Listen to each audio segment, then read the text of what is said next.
Prepare to immerse yourself in a tale that defies reason and reveals the darkest side of human nature. Comment below where you're watching from, because this story needs to be heard. It's 1914, in the isolated Appalachian Mountains of Kentucky, a region where modernity had not yet fully arrived, where roads were dirt tracks and communication with the outside world depended on days of walking or letters that took weeks to arrive. Back then, mountain communities lived in near absolute isolation, surrounded by dense forests of oak and pine that seemed to swallow any human sound. The winter of 1914 was particularly harsh in that region. Snow blanketed the deep valleys and steep slopes, and the wind howled through the canyons with a force that made wooden cabins tremble. It was a place where secrets could be buried as deep as the dead in the icy hills. Rebecca Hale was a well-known woman in her small community. At 32 years old, she lived alone on a property inherited from her parents, a few miles from the nearest town, Hale. She had a reputation for being reserved but hard-working. She raised chickens, maintained a small garden during the warmer months, and sold preserved eggs and vegetables to her neighbors. Rebecca rarely went down to town, preferring the solitude of her cabin surrounded by mountains. People commented that she seemed perpetually watchful, as if expecting something bad to happen at any moment. Some said she had reasons for this. There were rumors about a man she had been involved with years before, but no one knew the specifics. What was known was that Rebecca avoided prolonged contact with strangers and kept her door locked even during the day. In late January of that year, the temperature dropped dramatically. The thermometers dropped well below 0 degrees, and the streams froze completely. It was around this time that Rebecca was no longer seen. Initially, no one thought anything of it. After all, in such extreme cold, it was natural for people to retreat to their homes and avoid going out. But when February arrived, and Rebecca still hadn't shown up to trade her eggs for flour and kerosene, a neighbor named Martha Simmons began to worry. Martha lived about 3 miles away, on a property closer to the main trail. She had known Rebecca for years and knew that, even in the harshest winters, she always showed up at least once a month to make her trades. Martha tried to convince her husband to go up to Rebecca's cabin to check on her, but he refused, saying he didn't want to get involved in other people's affairs. So Martha waited a few more days, hoping Rebecca would show up, but she never did. It wasn't until early March, when the snow began to melt and the trails became barely passable, that Martha decided to head to Rebecca's property. She enlisted the company of 2 men from the settlement, both experienced hunters who knew these mountains well. They set out at dawn, following the winding trail that climbed the slope covered in bare trees and slippery rocks. The silence was oppressive. There was no birdsong, no movement among the branches. Only the sound of boots sinking into the half-melted snow and the creaking of logs in the wind. When they finally spotted Rebecca's cabin, something immediately felt wrong. The door was ajar, swaying slightly in the gusts of wind. No smoke rose from the chimney and the windows were dark. Martha felt a tightness in her chest. She called Rebecca's name, but there was no answer. The men entered first, pushing open the wooden door carefully. The inside of the cabin was freezing, almost as cold as the outside. Furniture was overturned. Dishes were broken on the floor. The table where Rebecca usually worked was tipped on its side, and a ceramic jug had been smashed against the wall. There were clear signs of a struggle, but there was no visible blood, at least not at first glance. Martha looked around, searching for Rebecca, but she was gone. One of the hunters noticed that the wood stove had been out for days, maybe weeks. He opened the door to the bedroom, a small dark room at the back of the cabin. The bed was unmade, the sheets pulled to the floor, and then he saw something that made his stomach turn. In the corner of the room, partially hidden under a torn blanket, lay a stained dress. It wasn't blood. It was dried mud, dark and thick, mixed with something that looked like burnt wood ash. The dress belonged to Rebecca. Everyone recognized the faded blue fabric she often wore. Martha ran from the cabin, unable to bear the tension of the place. The men continued their investigation. They found a wooden box under the bed, containing old letters and some documents. Among the papers was a handwritten note, written in hurried, uneven handwriting. It simply said, "He's back, I can't run anymore." There was no signature, no date, but that short sentence carried a terrible weight. Who was he? Why was Rebecca running, and where was she now? The men left the cabin and began searching the surrounding area. It didn't take long to find tracks, footprints in the partially melted snow, heading north into the dense forest that covered the mountain. They were the footprints of 2 people, One appeared to be Rebecca's by its size and shape. The other was larger, heavier, clearly male. And then, about 100 meters from the cabin, they found something that froze everyone's blood. A piece of blue fabric, the same as Rebecca's dress, caught in a thorn bush. And beside it, in the damp earth, were deep drag marks. The men followed the drag marks for more than half a mile, entering a part of the forest few knew. The vegetation here was thicker. The tree trunks grew crooked and tangled, and the ground became increasingly uneven, full of exposed roots and loose rocks. The path climbed toward an area known locally as Raven Crest, a narrow canyon, where the wind blew so hard it seemed to cut through skin. It was a place avoided even by the most experienced hunters, not only because of the difficult terrain, but also because of the stories that circulated about the region. People had disappeared there over the years, swallowed up by the forest without a trace. Some attributed the disappearances to bears or the extreme cold. Others whispered of things that should not be named aloud. The drag marks continued, growing deeper, as if the weight being pulled had increased, or as if the dragger was struggling against the resistance. At one point, the men found a piece of thick rope, the kind used for tying down bundles or pack animals. The rope was cut unevenly, as if it had been snapped with force. One of the hunters picked up the rope and examined the fibers. It was damp and stained with something dark he chose not to identify. They continued following the trail until they reached a small clearing surrounded by large moss-covered rocks. In the center of the clearing were the remains of an old fire, with cold ashes and charred pieces of wood scattered across the ground. Around the fire, the ground appeared to have been dug up and then filled in again, hastily and unevenly. The men exchanged tense glances. Something was deeply wrong with this place. It wasn't just the feeling of isolation or the oppressive silence. It was as if the very air was charged with something invisible and heavy. One of them suggested returning to the village and bringing more people, including the county sheriff, who was a day's journey away. Martha, who had accompanied them for a while before stopping to rest, immediately agreed. She didn't want to spend another minute in that forest. The three of them descended the mountain in silence, each lost in their own dark thoughts. By the time they reached the village, it was late afternoon. News of what they had found spread quickly among the villagers. That night, no one slept well. The doors were locked more carefully, and many lit lamps that burned until dawn. The next day, the sheriff arrived accompanied by 4 men from Hale County. His name was Thomas Brennan, a veteran of the mountains who knew the land and its peculiarities well. Brennan was 51 years old and had a reputation for ruthlessness when it came to solving crimes, though violent crime was rare in that region. Most problems involved land disputes or petty theft, but this was different. Brennan listened attentively to the hunters' and Martha's accounts, taking notes in a worn leather notebook. He asked about Rebecca, about her life, about who might want to harm her. The answers were vague. No one knew of any clear enemies. Rebecca was a loner, yes, but she had never engaged in open conflict with anyone. Brennan decided to climb up to Rebecca's cabin to conduct his own inspection.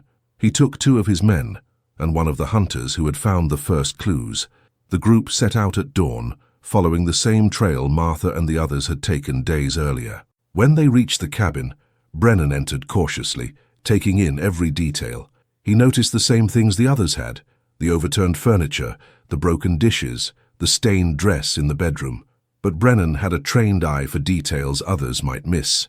He noticed muddy boot prints on the wooden floor, marks that didn't belong to Rebecca. The tread pattern was large and heavy, typical of men's work boots. He also found something curious in the corner of the main room: a small amount of tobacco scattered on the floor, as if someone had dropped it while rolling a cigarette. Brennan gathered up the tobacco and placed it in a paper envelope. He knew it could be a crucial clue. That type of tobacco was sold in only 2 places in the area: Harlan's General Store and a warehouse about 15 miles away in Pineville. If he could identify who had recently purchased the tobacco, he might have a suspect. But that would take time and patience. Brennan continued his search of the cabin, checking every corner, every drawer, every crevice. He found more letters in the box under the bed, some dated years ago. Most were from distant relatives, discussing trivial matters like crops and the weather. But one letter caught his eye. It was dated 1911, written by a man who identified himself only as J. The letter was short and to the point: "Rebecca, you know you can't avoid me forever. I will find you no matter where you are." Brennan felt a chill run down his spine. That letter had an unmistakable, threatening tone. Who was Jay? And why had Rebecca kept that letter after all this time? He folded the paper carefully and put it in his pocket. After finishing their inspection of the cabin, Brennan and his men followed the same drag marks the hunters had found. They reached the clearing, the fire extinguished and the ground disturbed. Brennan ordered his men to begin digging. It was arduous work. As the ground was partially frozen and full of rocks, they dug for hours, taking turns to avoid exhaustion. By the time the sun began to set, they had dug nearly a meter deep in several spots throughout the clearing. But they found nothing. No bodies, no clothing, no clear evidence, just dirt, rocks, and ancient tree roots. Brennan was frustrated, but not surprised. He knew those mountains were vast and unforgiving. If someone wanted to hide something there were thousands of places they could hide it without ever being discovered. He decided to return to the village and begin his investigation in a different way, questioning the locals, checking who had passed through the area during that period, trying to identify the mysterious Jay mentioned in the letter. As he descended the mountain, Brennan couldn't get the image of that empty cabin and the words written in the note out of his mind. He's back. I can't run anymore. Who had returned? And what had happened to Rebecca Hale that cold January night? The answers still lay hidden somewhere in those dark mountains, waiting to be revealed. Back in the town of Harlan, Sheriff Brennan began conducting discreet interrogations. He knew that in small communities like this, any overt investigation could scare off witnesses or alert a potential culprit. Brennan set up his temporary post in the town's only tavern, a modest wooden establishment where men gathered to drink strong coffee and discuss local events. There, he began asking seemingly casual questions about Rebecca Hale. Who knew her well? Had anyone seen strangers in the area during the winter? Were there any men Rebecca had had trouble with in the past? The answers came slowly, in snippets of whispered conversation and suspicious glances. No one wanted to be seen as a gossiper or a snitch, but everyone had something to say. An elderly merchant named Samuel Wright was the first to mention something relevant. He said that, about 6 years ago, Rebecca had been courted by a man named Jacob Mercer. Jacob, a stranger from Virginia, had arrived in the area looking for work in the coal mines that were just beginning to be mined in the nearby mountains. He was tall, strong, with dark eyes and a visible scar on the left side of his face from an explosives accident. Jacob had been fixated on Rebecca from the first moment he saw her at the market.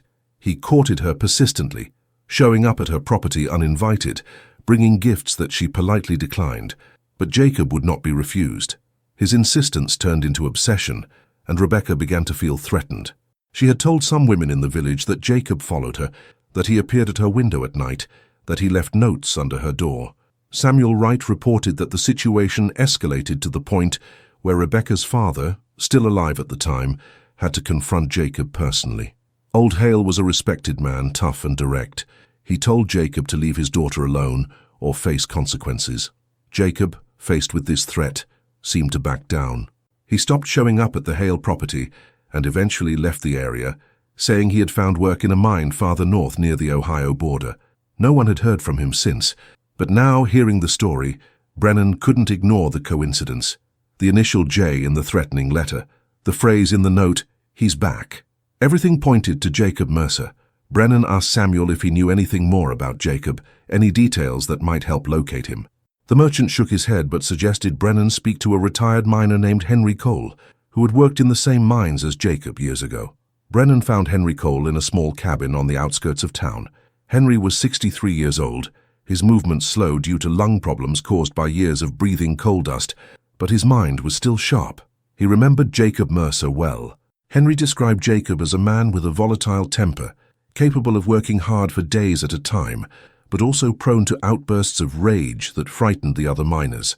Jacob had been involved in at least 2 violent fights during his time in the mines, one of which resulted in another man being seriously injured.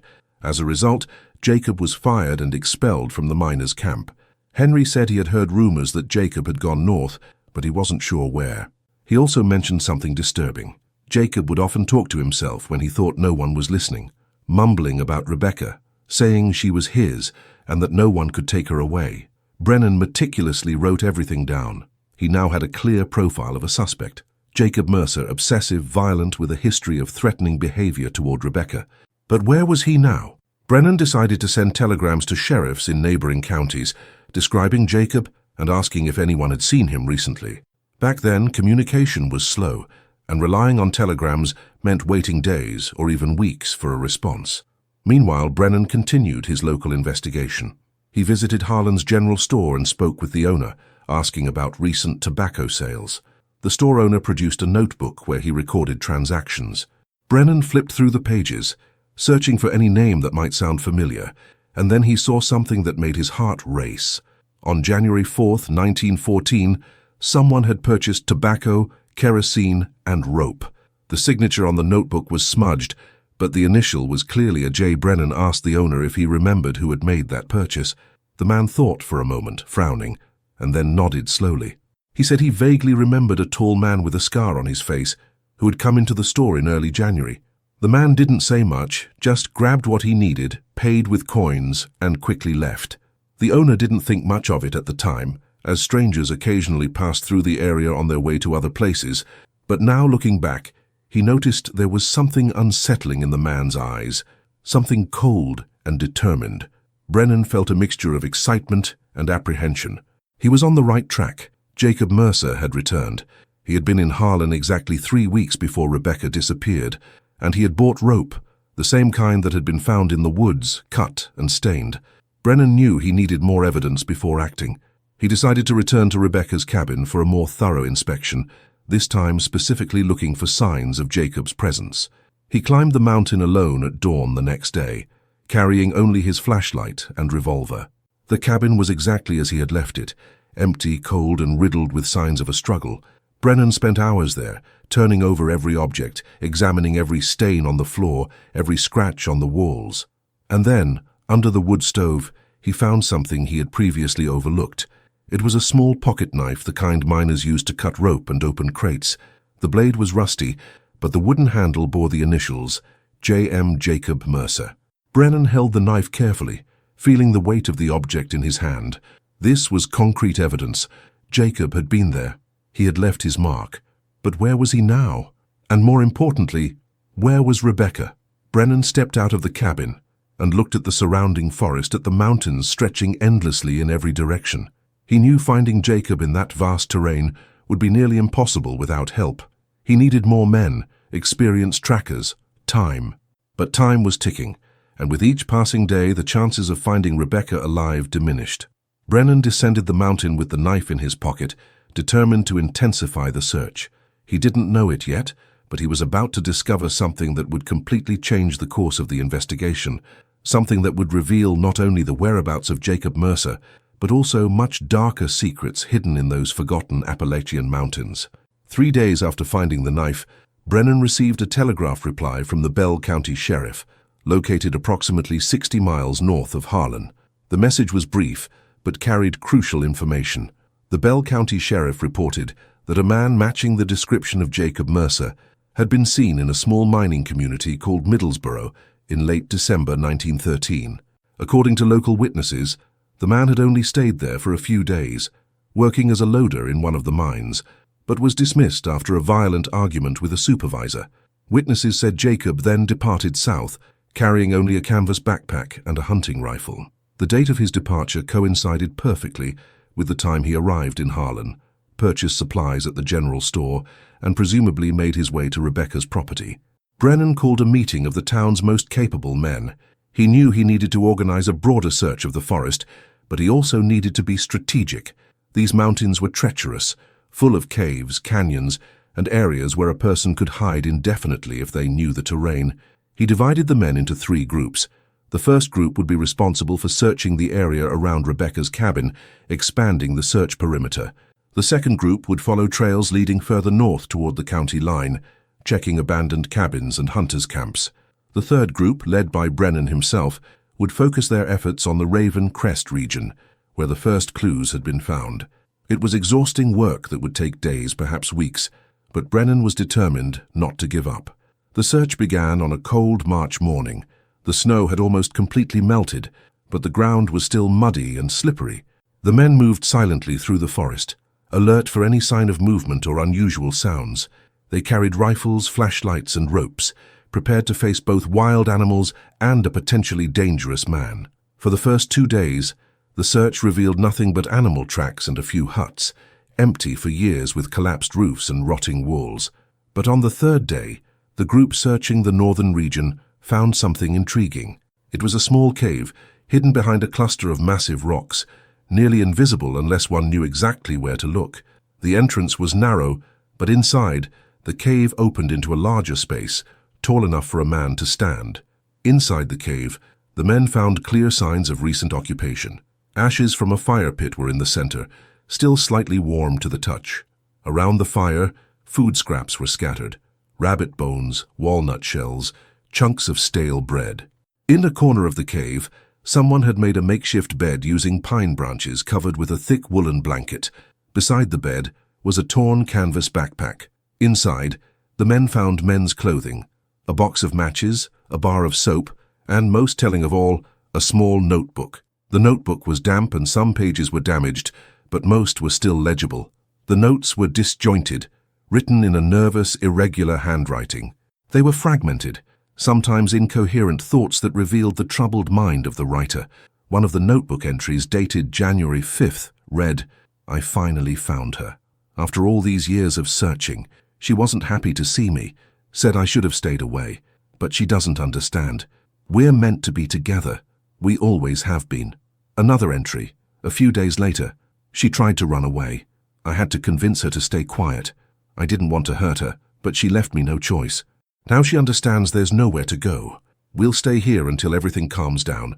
Then we'll go far away where no one knows us." The words were chilling, revealing not only Jacob's obsession, but also a complete disconnect from reality. He truly believed Rebecca wanted to be with him, that everything she'd done was justified by some imaginary destiny he'd created in his sick mind. Brennan was immediately informed of the discovery. He rode to the cave as fast as he could, arriving late in the afternoon. He examined every item found there, reading the notebook with growing horror. The notes confirmed his worst suspicions. Jacob had kidnapped Rebecca, possibly holding her somewhere against her will, and the references to persuading her to stay quiet suggested violence. But where was Rebecca now? And where was Jacob? The cave was empty, and from the signs, it appeared it had been abandoned for at least 2 or 3 days. Brennan ordered his men to search the surrounding area, following any trail they could find. They searched the area until nightfall, but found no clear clues as to the direction Jacob might have taken. That night, camped near the cave, the men talked quietly around a campfire. Some expressed pessimism, saying that Jacob had probably already fled to another state, taking Rebecca with him, or worse, leaving her somewhere she would never be found. Others believed Jacob was still in the mountains, hiding in one of the countless caves and ravines that dotted the region. Brennan sat in silence, watching the flames dance as he considered every detail of the case.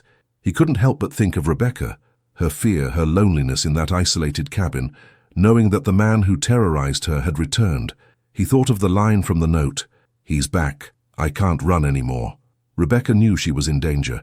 She knew Jacob would come after her.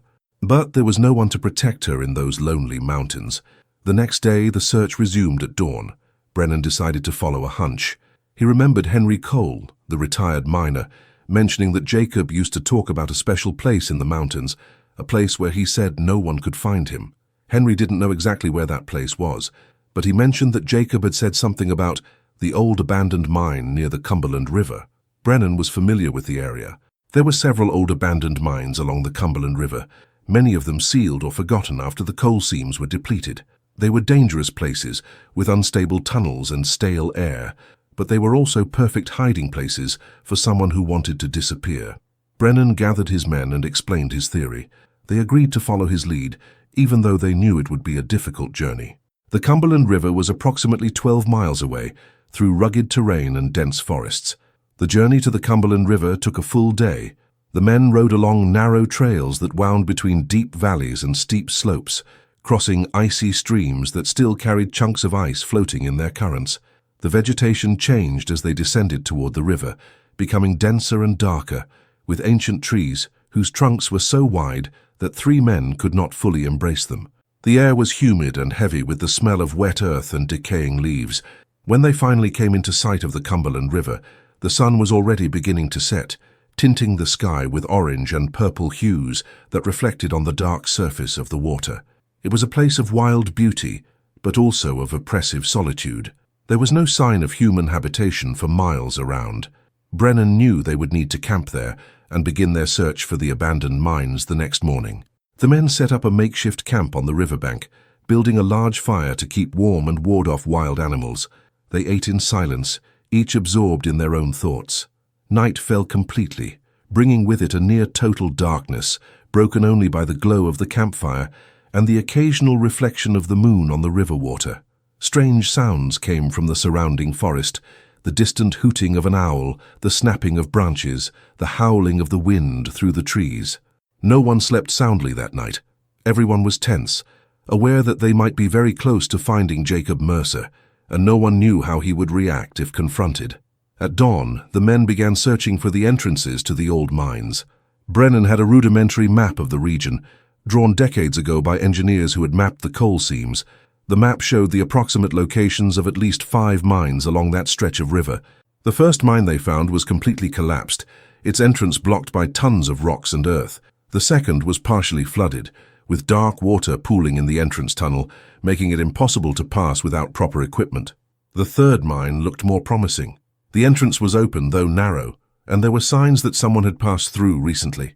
The ground in front of the entrance was marked with footprints, and some bushes had been broken, as if someone had forced their way through. Brennan and 3 of his men entered the mine, carrying flashlights and rifles. The interior was damp and cold, with drops of water dripping steadily from the low rock ceiling. The tunnel sloped downward at a gentle angle, leading them deeper into the mountain.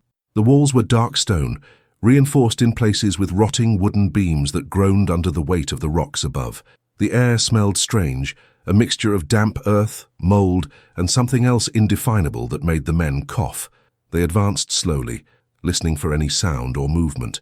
After walking about 100 meters, the tunnel opened into a larger chamber, an old extraction area where miners had removed coal decades ago.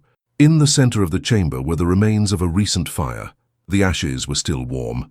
Brennan felt adrenaline rush through her veins. They were in the right place. Jacob had been here, and recently.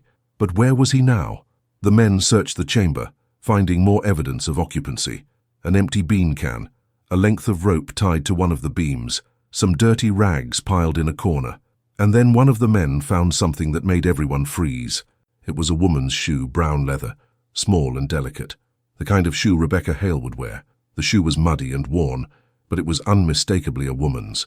Brennan picked up the shoe with trembling hands. Rebecca had been here.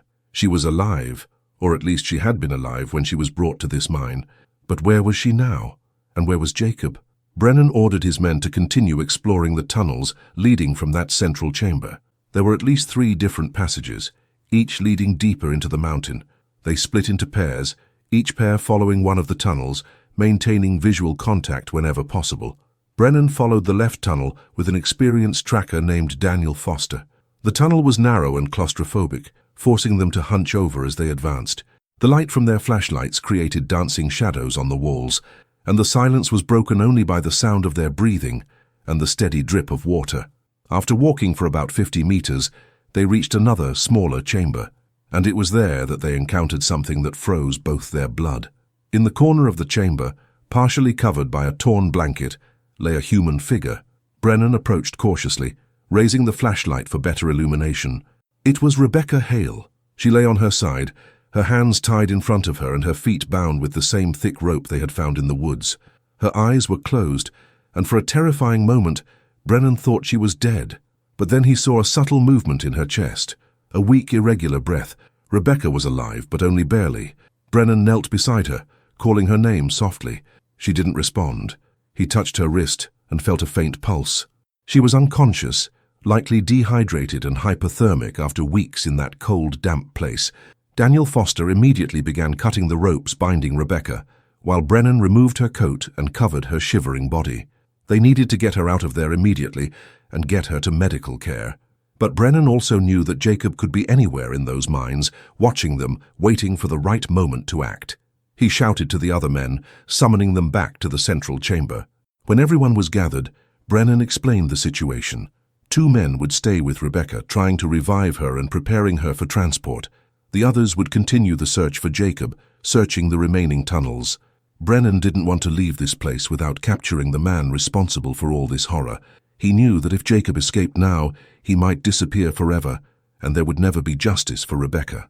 The men who remained with Rebecca tried to get her to drink some water from their canteens. She was coughing weakly, but managed to swallow a few sips. Her eyes opened briefly, but she didn't seem to recognize where she was or who these people were. She mumbled incoherent words, names no one could understand. Meanwhile, Brennan and the others explored the second tunnel. It led to a series of smaller chambers, all empty except for rusted, forgotten mining equipment. There was no sign of Jacob. They returned and tried the third tunnel, the narrowest of all. This one descended at a steeper angle, and the air became increasingly thin and difficult to breathe. Brennan began to feel dizzy, but forced herself to continue. And then, suddenly, they heard a sound. It was a distant echo coming from somewhere deeper in the tunnel. The sound of rolling stones, as if someone were moving quickly. Brennan signaled for his men to be silent. They switched off their flashlights and waited in the darkness, listening intently. The sound grew closer. Footsteps were quick, uneven, desperate.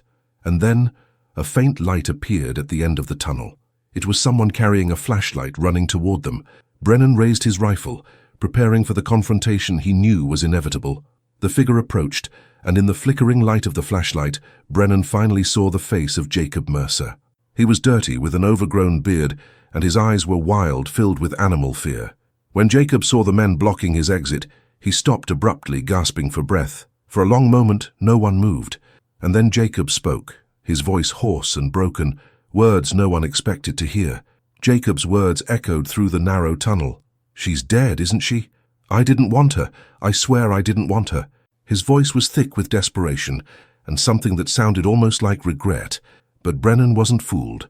He kept the rifle trained on Jacob, his voice steady as he replied, "Rebecca is alive, but you will answer for everything you did to her." Jacob looked stunned for a moment, as if unable to process the information. His eyes widened, and he shook his head repeatedly. "Alive? But she wasn't moving anymore, I thought." He didn't finish the sentence, stumbling over his own words. Brennan ordered Jacob to drop the flashlight and put his hands behind his head. For a moment, it looked like Jacob might consider resisting, his muscles tensing, and his gaze flickering between the men and the dark tunnel behind him, as if calculating a possible escape. But he must have known there was nowhere to run. Daniel Foster moved quickly, grabbing Jacob's arms and pulling them behind him, while another man tied his wrists with rope. Jacob didn't struggle, but continued mumbling incoherently, alternating between pleas and accusations. "She loved me, you understand? She was just confused. I just wanted her to remember what we had. I took care of her here. I brought her food, kept her warm. I didn't do anything wrong." Brennan felt sick at the sound of those words. Jacob's mind had constructed a completely distorted reality, where kidnapping and captivity were acts of love. It was the kind of dangerous delusion Brennan had seen before in obsessed men, but never to this extent. They dragged Jacob back to the central chamber, where Rebecca was still being tended to by the other men. When Jacob saw her, he tried to break free, shouting her name. "Rebecca, Rebecca, forgive me. I just wish we were together. Tell them you love me, tell them." Rebecca, semi-conscious, shuddered at the voice. Her eyes opened briefly, filled with terror, and she tried to pull away, even in her weakened state. That reaction told Brennan everything he needed to know. He ordered Jacob to be removed immediately, leading him out of the mine. 2 men escorted him as he continued screaming, his voice echoing through the tunnels until it faded into the distance. Brennan stayed with Rebecca, helping the other men prepare her for transport. They fashioned a makeshift stretcher from branches and blankets, placing her there as carefully as possible. The journey back to the surface was slow and difficult. The tunnel was too narrow to easily carry the stretcher, forcing the men to take turns and move with extreme caution to avoid dropping it. When they finally emerged into the daylight, everyone breathed a sigh of relief.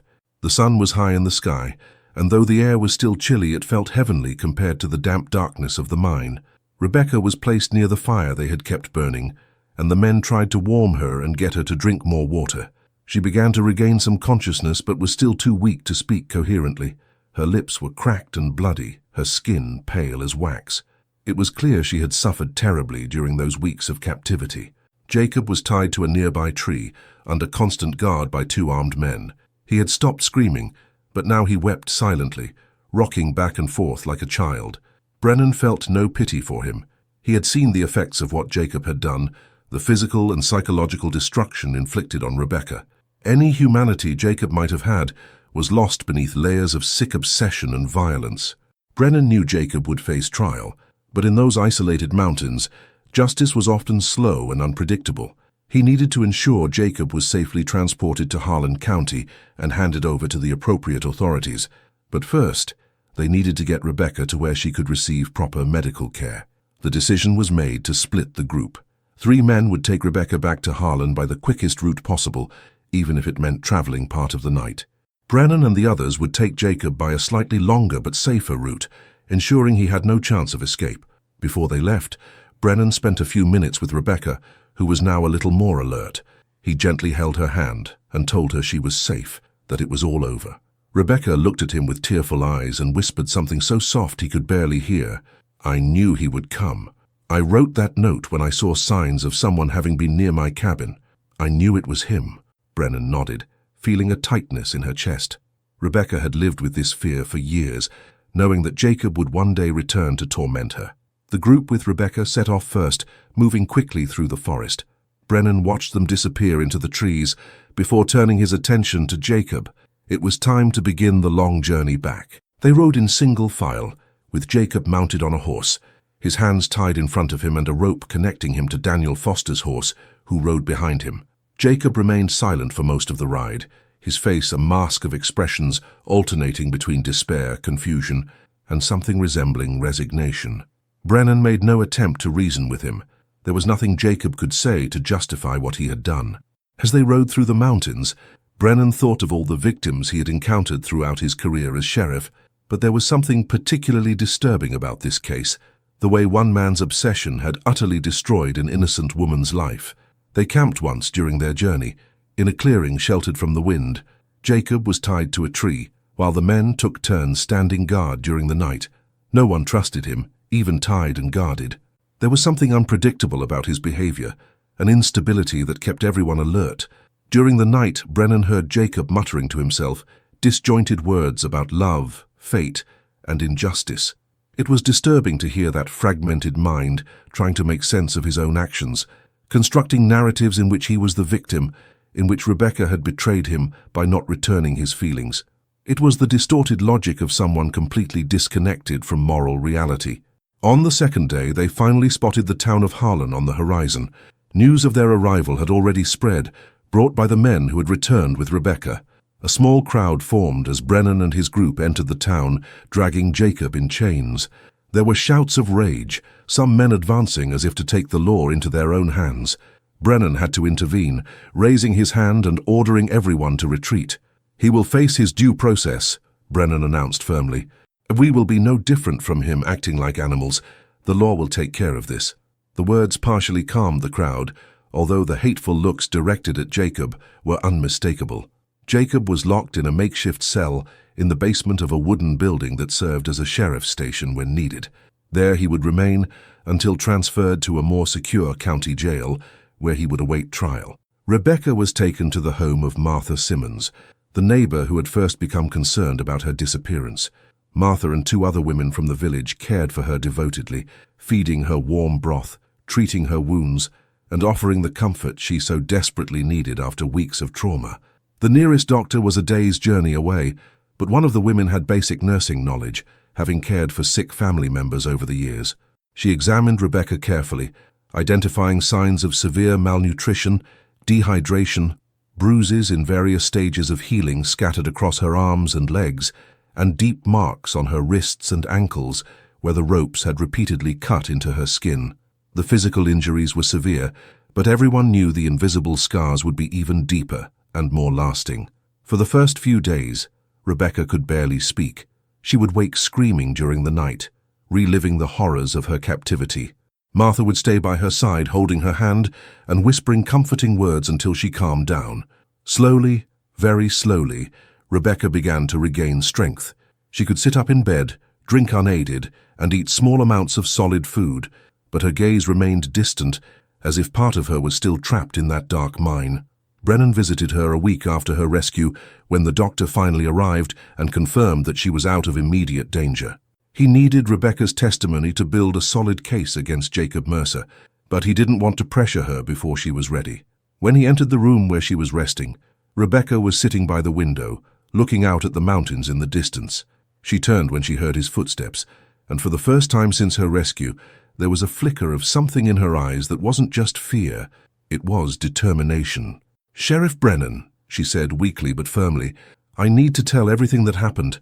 I need people to know the truth." Brennan pulled up a chair and sat beside her, pulling out her notebook. "Only tell if you're ready, Rebecca. There's no rush." She shook her head. "There is a rush. I need to do this before my courage fails." And so, for the next few hours, Rebecca told her story. She talked about the January night when she woke to the sound of someone trying to break down her door. She knew immediately who it was. She'd seen signs in the days before, strange footprints around her property, the feeling of being watched. Small objects moved when she was sure she'd left them somewhere else. Rebecca recounted how she tried to escape through the back window, when Jacob finally managed to force his way inside, but he was faster. He grabbed her before she could reach the woods, dragging her back into the cabin. She fought with all her strength, screaming for help she knew would not come in the lonely mountains. Jacob gagged her with a piece of fabric ripped from her own dress and tied her hands. He talked non-stop as he did so, telling her they were finally together, that she would understand in time, that he had spent years planning this moment. Rebecca remembered the absolute terror she felt upon hearing those words, upon realizing that he truly believed his own distorted version of reality. She tried to reason with him, begged him to let her go, but nothing she said penetrated the barrier of delusion Jacob had constructed. He kept her in the cabin for 2 days, bringing her food she refused to eat, talking incessantly about their future together. But when he realized Rebecca's absence might attract attention, he decided to move her to a more secluded location. It was then that he took her to the cave they had first found. Rebecca described the journey through the frozen forest, being dragged through the snow, her bare feet bleeding against the rocks and ice. She tried to leave clues along the way, tearing pieces of her clothing and dropping them whenever she could without Jacob noticing. In the cave, he kept her tied up constantly, leaving only to gather supplies or hunt. He would return with rabbits or squirrels that he roasted over the fire, forcing her to eat. Rebecca quickly learned that too much resistance resulted in violence, so she began feigning submission, waiting for an opportunity to escape. But Jacob was ever vigilant, ever suspicious. After about 2 weeks in the cave, he decided it wasn't safe to stay. Someone might find them. So he took her to the abandoned mine near the Cumberland River, a place he knew from his time working in the mines there. There, deep in the earth, Rebecca completely lost track of time. There was no natural light, only constant darkness broken by the faint glow of Jacob's flashlight. She didn't know if it was day or night, or how many days had passed. Hunger and cold were constant. Jacob brought water from the river, but food was scarce. He himself was beginning to despair, realizing his situation was untenable. Rebecca remembered times when he would simply sit in the dark, crying and talking to himself, oscillating between moments of apparent lucidity, where he seemed to realize the enormity of what he had done, and relapses into his delirium, where he would return to treating her like a lover who had chosen to be there voluntarily. In what she believed would be her last week in the mine, Rebecca began to give up.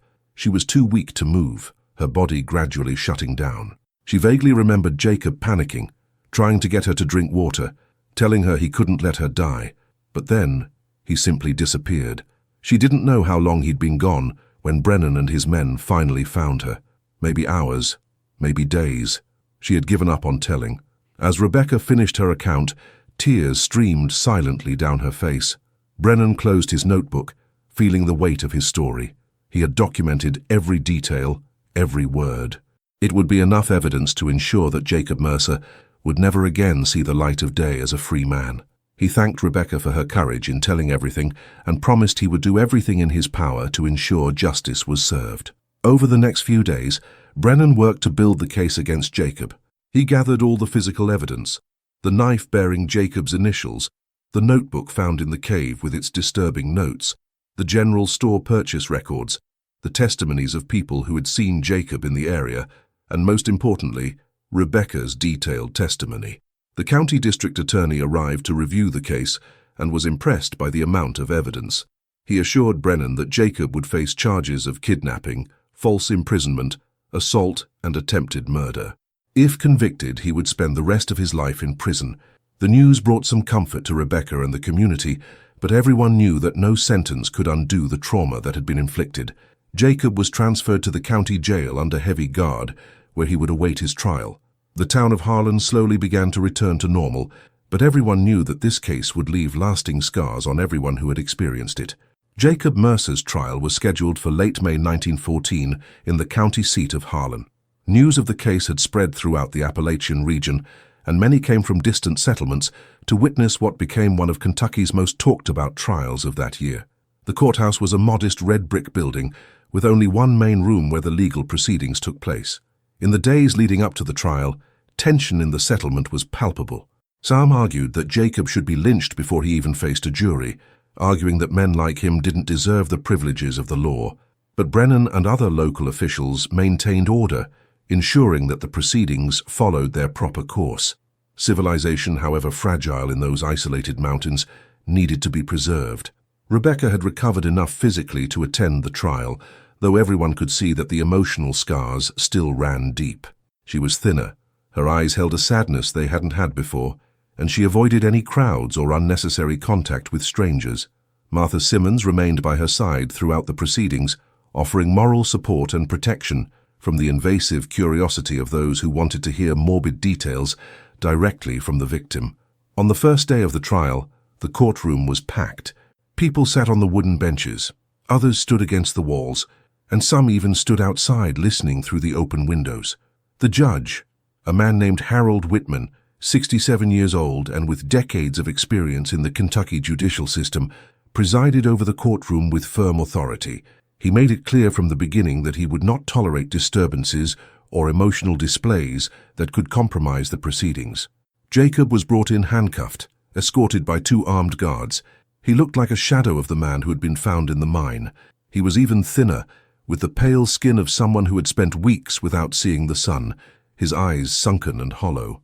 When he entered the courtroom, many in the audience began to murmur and some shouted insults. The judge banged his gavel loudly, restoring order.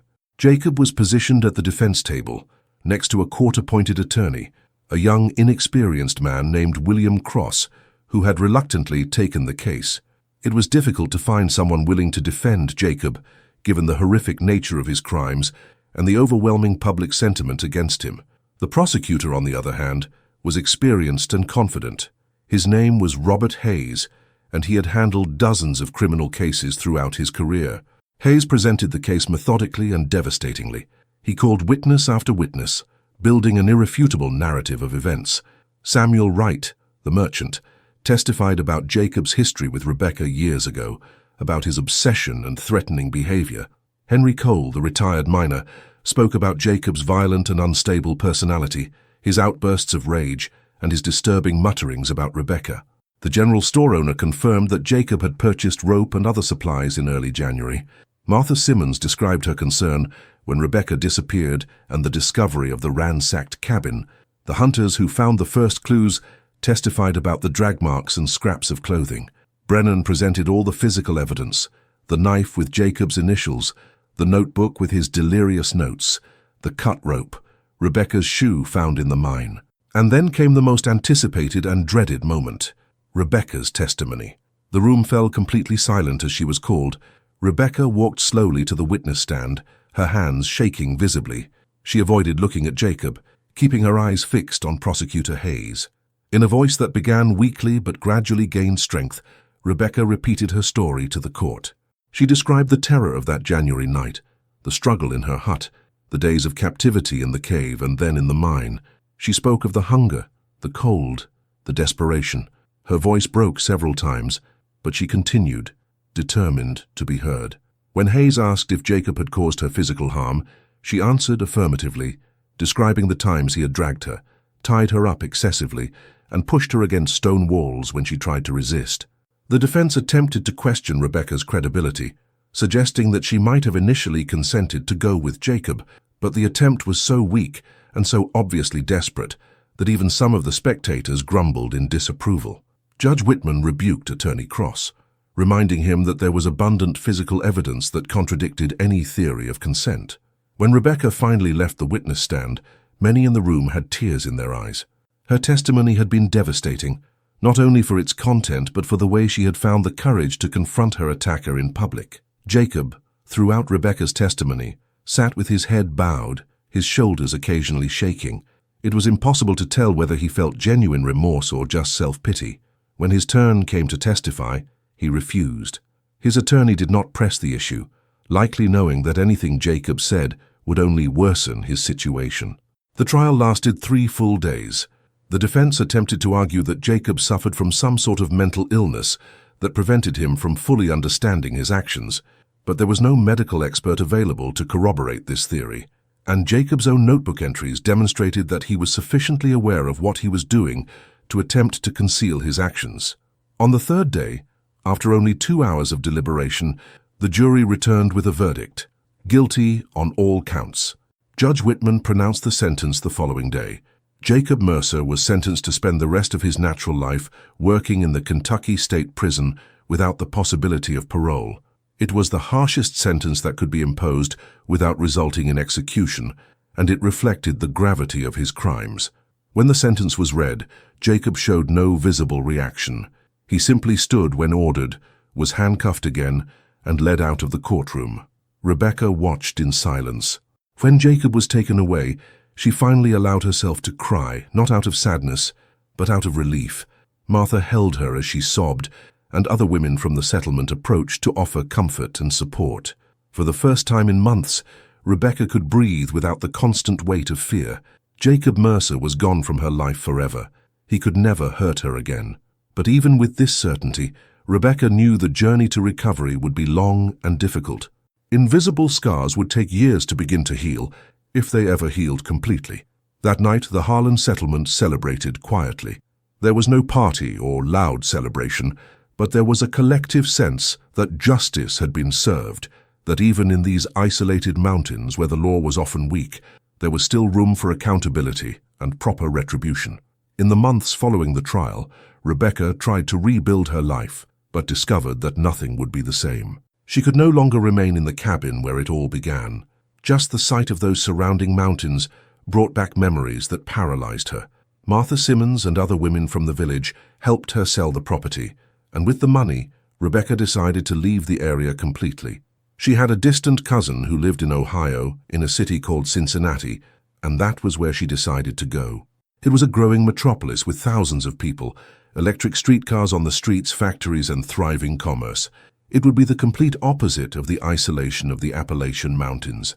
Perhaps there, surrounded by the anonymity of a big city, she could finally leave behind the ghosts that haunted her.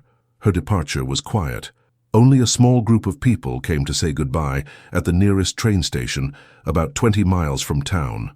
Martha was among them, tears in her eyes as she hugged Rebecca for the last time. "You are stronger than you know," Martha whispered in her ear. "You survived the worst a human being could face. Now go and build a new life." Rebecca waved one last time from the train window as it departed, watching the mountains slowly disappear into the horizon. She would never return to that place. For her, those mountains would always be cemeteries of memories she would rather forget.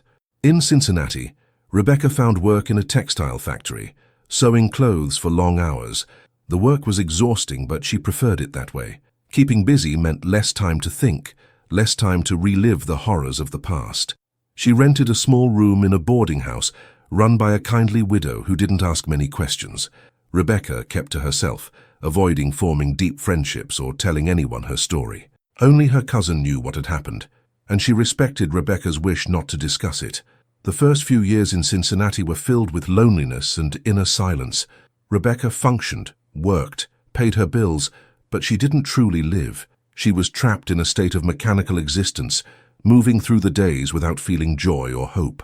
The physical scars on her wrists and ankles had faded with time, but the scars on her soul remained as deep as ever. She would often wake in the middle of the night, sweating and screaming, reliving the days of captivity in her nightmares. Neighbors at the boarding house commented on the screams, but no one knew what caused them. Meanwhile, Back in Kentucky, the case of Rebecca Hale and Jacob Mercer became part of local folklore. People told and retold the story, each version adding new details, some true, some invented. Rebecca's abandoned cabin became an object of morbid curiosity, with some visitors venturing there to see the place where it all began.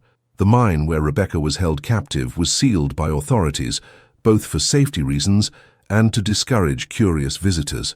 But that didn't stop stories from emerging of people claiming to hear screams coming from deep within the mountain, or seeing strange lights near the sealed entrance at night.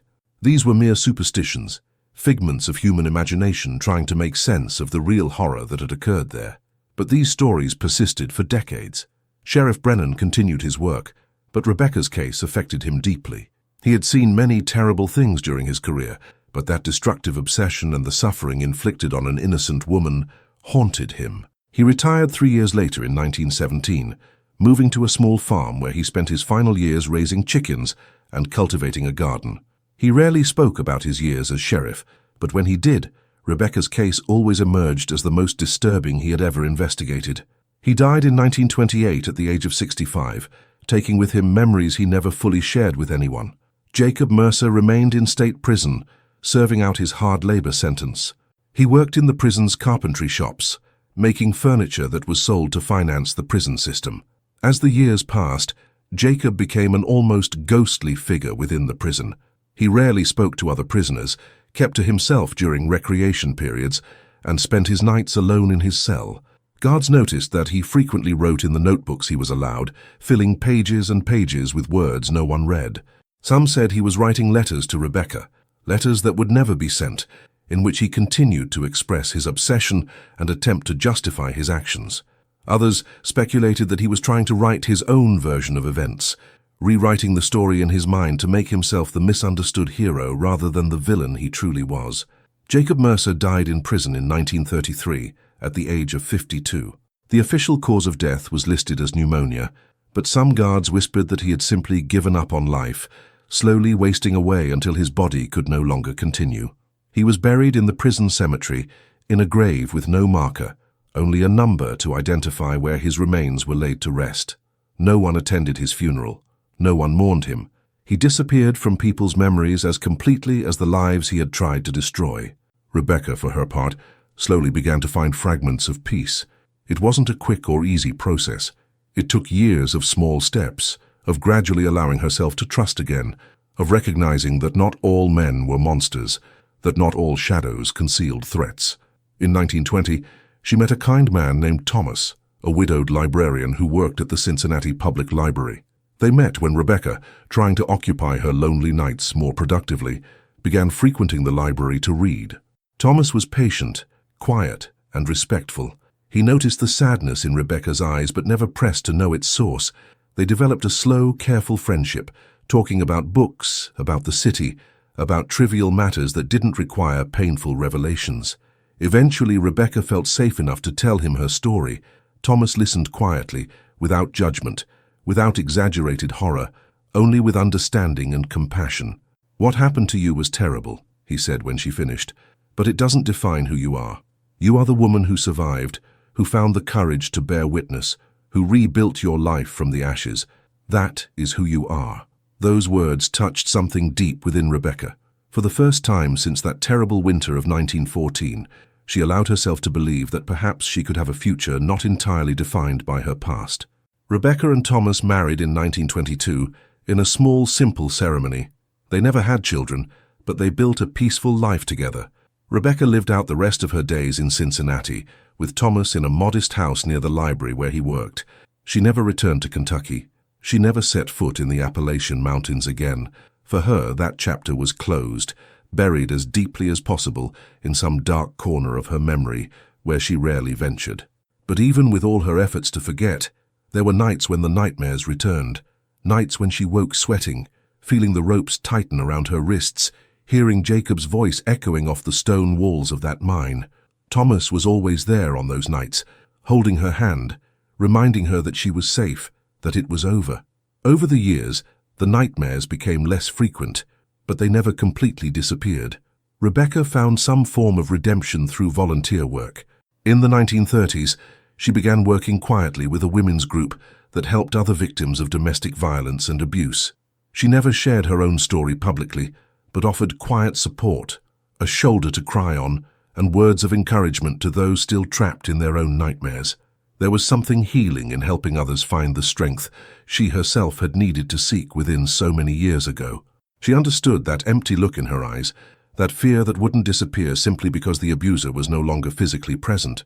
She understood why she had lived through it all, and in some strange way, using her pain to help others gave meaning to the suffering she had endured. The years passed and Rebecca aged with dignity. Her hair turned grey, then white. Wrinkles formed around her eyes and mouth, marks of decades of life lived. Thomas remained by her side until 1946, when he passed away peacefully in his sleep at the age of 71. Rebecca felt his loss deeply, but also felt gratitude for the time they had shared, for the years of peace and companionship he had given her. She continued to live alone in her home, tending a small garden where she grew roses and lavender. Neighbors knew her as a kind but reserved woman, always polite but keeping her distance from deep social involvement. No one there knew her past. No one knew the story of the young woman who had been dragged across the Kentucky mountains and held prisoner deep within the earth. Rebecca passed away in 1958, at the age of 76. She died in her own bed, surrounded by photographs of Thomas and a few friends she had made over the years. Her funeral was small but respectful. She was buried next to Thomas in a quiet cemetery outside Cincinnati. Her headstone bore only her name, her birth and death dates, and a simple phrase she had chosen years before. She survived. Those two words said all that needed to be said. There was no mention of the horror she had faced, no grim details etched in stone, just the simple, powerful truth. She had survived when many would have given up. She had found the strength to carry on when it would have been easier to let the darkness consume her. Back in the Kentucky mountains, Rebecca Hale's story became a legend whispered on cold nights around fireplaces. People told visitors about the woman who disappeared in the winter of 1914, about the desperate search through the icy mountains, about the dramatic rescue in the abandoned mine. Some details were lost over time, others were exaggerated, but the essence of the story remained. An innocent woman tormented by an obsessed man, a determined sheriff who wouldn't give up, and a community that banded together to seek justice. The cabin where Rebecca lived was eventually destroyed by a fire of unknown origin in the 1940s. Today, only stone ruins mark where she once stood, covered in moss and overrun by the ever-growing forest. The mine where she was held prisoner remains sealed to this day. Warning signs warn of the dangers of entering, of the unstable tunnels and the stale air. But occasionally, local historians or the curious still visit the site, trying to imagine the horror that took place there more than a century ago. Some say they sense something strange in the place, a heavy presence they can't explain.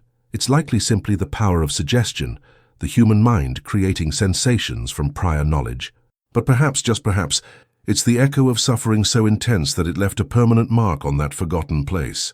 Rebecca Hale's case serves as a grim reminder of how many similar stories remain hidden in the folds of history, especially in isolated regions where the law was distant and communication was slow. How many other women have disappeared in those mountains over the centuries, victims of obsession, violence, or cruel circumstances, whose stories were never told because there was no one to search for them, no one to document their suffering?